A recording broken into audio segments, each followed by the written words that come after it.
नया news channel आने से पहले हमने आपसे पूछा नए चैनल में क्या देखना चाहेंगे आप। आपने कहा महंगाई और बेरोजगारी पर हो बात, तो आप देखिए तक 360 गली से ग्लोब तक। डोनाल्ड ट्रंप की टैरिफ धमकियों के बीच भारत ने वो कर दिखाया जिसकी उम्मीद शायद ही कोई कर सकता था। अमेरिका के भारी टैरिफ, ग्लोबल अनसर्टेनिटी और कमजोर मांग के बावजूद भारत का निर्यात टस से मस नहीं हुआ और ज्यादा और बढ़ गया है। यानी जिस टैरिफ को लेकर डर दिखाया जा रहा था वही टैरिफ भारत के सामने बेअसर नजर आ रहा है। यानी डोनाल्ड ट्रंप की 575% टैरिफ धमकी का असर भारत पर नहीं दिख रहा है। दिसंबर साल 2025 के ताजा आंकड़े साफ बता रहे हैं कि भारत ने चुपचाप अपना गेम खेल दिया है और अब अमेरिका इसका असर महसूस कर रहा है। चलिए इस पूरे मामले को आज की वीडियो में समझते हैं विस्तार से। नमस्कार, मैं आपके साथ तनीषा और आप देख रहे हैं विस्तार। देखिए, सरकारी आंकड़ों के मुताबिक दिसंबर महीने में भारत का मर्चेंडाइज एक्सपोर्ट साल दर साल आधार पर 1.87 बढ़कर $38.5 बिलियन के आसपास पहुंच गया। ये ग्रोथ ऐसे समय पर आई जब अमेरिकी राष्ट्रपति डोनाल्ड ट्रंप की ओर से 27 अगस्त साल 2025 से भारत पर 50% तक का टैरिफ लगाया गया। इसके बावजूद भारत ने निर्यात में बढ़त दर्ज की, जो अपने आप में बड़ा संकेत है। हालांकि तस्वीर का दूसरा पहलू भी है। दिसंबर में कुल आयात 8.7% बढ़कर $63.55 बिलियन तक पहुंच गया। सोने के आयात में करीबन 12% की गिरावट के बावजूद इंपोर्ट बढ़ा है। खास बात यह रही कि सिल्वर का इंपोर्ट 79.66% उछलकर $758 बिलियन तक पहुंच गया। इस वजह से ट्रेड डेफिसिट बढ़कर $25.04 बिलियन हो गया, जो एक साल पहले $20.6 बिलियन था। अब अमेरिका की बात करें तो यहाँ तस्वीर थोड़ी अलग दिखती है। दिसंबर में भारत से अमेरिका को होने वाले निर्यात 1.83% घटकर $6.88 बिलियन के करीब रह गए। यानी टैरिफ का असर अमेरिका के साथ ट्रेड में दिखा जरूर, लेकिन ये असर बहुत बड़ा नहीं था।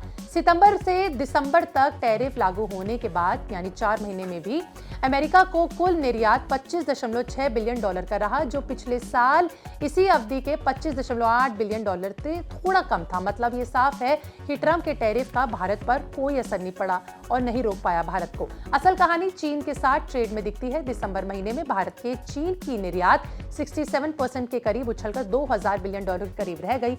ये एक जबरदस्त उछाल थी। वहां चीन से आयात भी 20% तक बढ़कर $11.62 बिलियन के आसपास रहा। भारत ने अमेरिका पर निर्भरता कम करते हुए अपने एक्सपोर्ट्स को दूसरे देशों, बड़े बाजारों में भी फैलाया है। यही उसका कारण है कि आज हम ऊपर हैं।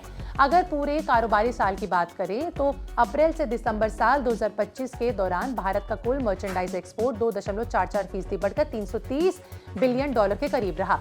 इस पूरे 9 महीने की अवधि में भारत का ट्रेड डेफिसिट $248.32 बिलियन रहा।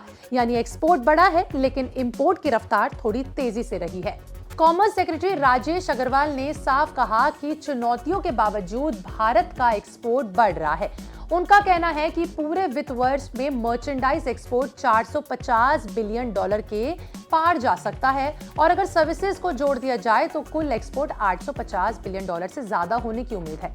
ये बयान बताता है कि सरकार को भारत के एक्सपोर्ट स्ट्रैटेजी पर पूरा भरोसा है और वो किसी भी देश पर निर्भर नहीं है। एक्सपोर्टर्स की बात करें तो ये दोहरा रहा। एक्सपोर्टर्स भी इसी बात को दोहरा रहे हैं। अमेरिका जैसे बड़े बाजारों में टैरिफ के बावजूद भारत का टिके रहना ये बहुत बड़ी जीत है भारत के लिए। सेक्टर वाइज देखें तो दिसंबर में petroleum products, James and jewelleries, rice, plastic और लेदर प्रोडक्ट्स के निर्यात में गिरावट जरूर आई, लेकिन इसके चलते engineering goods, electronic, marine products और फार्मा सेक्टर्स ने शानदार प्रदर्शन किया। खासकर इलेक्ट्रॉनिक्स और इंजीनियरिंग एक्सपोर्ट भारत की नई ताकत बनकर उभरता नजर आया। यानी देखिए, कुल मिलाकर तस्वीर साफ है। ट्रंप की टैरिफ चाल भारत के सामने फेल होती दिख रही है और भारत ने बिना शोर किए अपने बाजार बदले, अपने सेक्टर्स मजबूत किए और एक्सपोर्ट की रफ्तार बनाए रखी। हाँ, ट्रेड डेफिसिट बढ़ा है, लेकिन एक्सपोर्ट ग्रोथ ये दिखाती है कि भारत अब सिर्फ टैरिफ से डरने वाला देश नहीं रहा है। आने वाले महीनों में अगर अमेरिका के साथ ट्रेड डील या फिर टैरिफ में राहत मिलती है तो भारत का एक्सपोर्ट और रफ्तार पकड़ सकता है। फिलहाल दिसंबर महीने के आंकड़े ये कहते हैं कि टैरिफ की दीवार के सामने भारत का निर्यात झुका नहीं बल्कि रास्ता बदलकर आगे निकल गया है। आपका इस पर क्या कहना है कमेंट सेक्शन में लिखकर जरूर बताइएगा। और ऐसे ही टैरिफ से रिलेटेड या डोनाल्ड ट्रंप के भारत से लेकर रिलेटेड कोई भी जानकारी आपको जाननी है तो बिस्तक के साथ बने रहिएगा। यही एक प्लेटफॉर्म है जहां हम सबसे पहले आपके लिए खबर लाते हैं।